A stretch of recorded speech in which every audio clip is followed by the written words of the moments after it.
the Bank of Canada, confirmed yesterday that if the government had reduced its deficits, we would have lower inflation.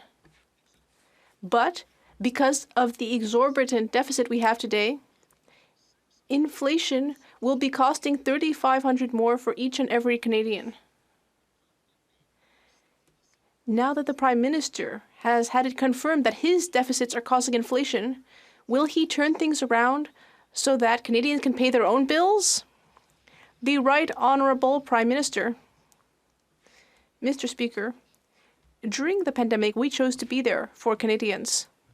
We helped families, we helped workers, we helped small businesses, community centres, and nonprofits.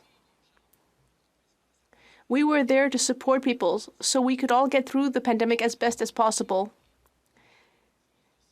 And not only was the pandemic a less severe health crisis than in many other places in the world, but our return to a thriving economy was faster than among many of our neighboring countries. My opponent across the way wanted to cut. We want to deliver. The top Newfoundland and Labrador minister said that he's, quote, sick and tired of people complaining about heating their homes in the cold winter. Well, no wonder they're complaining.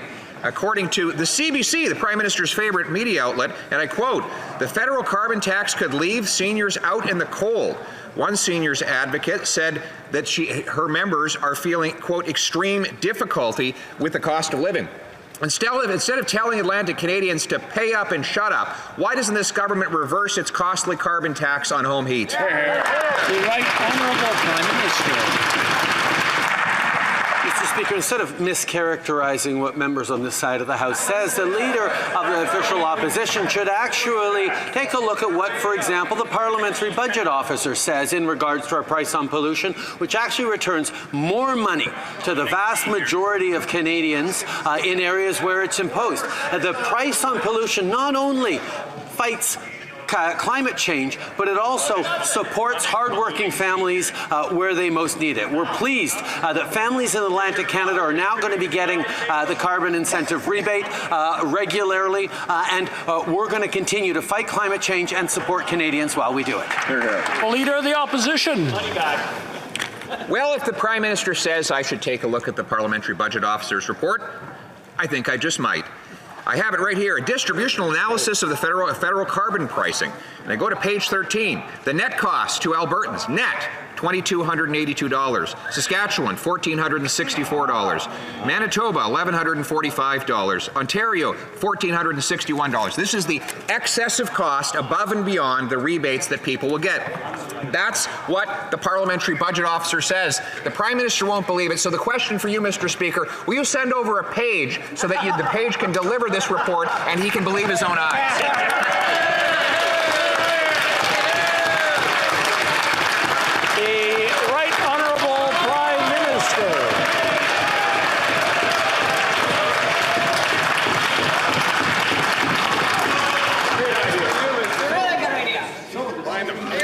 I'm not here to answer questions, so I'll let the Right Honourable Prime Minister answer the question. Order. The Right Honourable Prime Minister. Mr. Speaker, remarkably buried in that rhetorical attack was something that was quite important, and perhaps the first time the member of the official opposition has finally recognized that there is a rebate associated with the price on pollution, that we give back more money every year than average families pay related to the price on pollution. We are actually there to support Canadians even as we fight climate change. Now, the Leader of the official opposition doesn't much care for the fight against climate change, but he should care about putting more money in people's pockets. That's why he should support our price on pollution.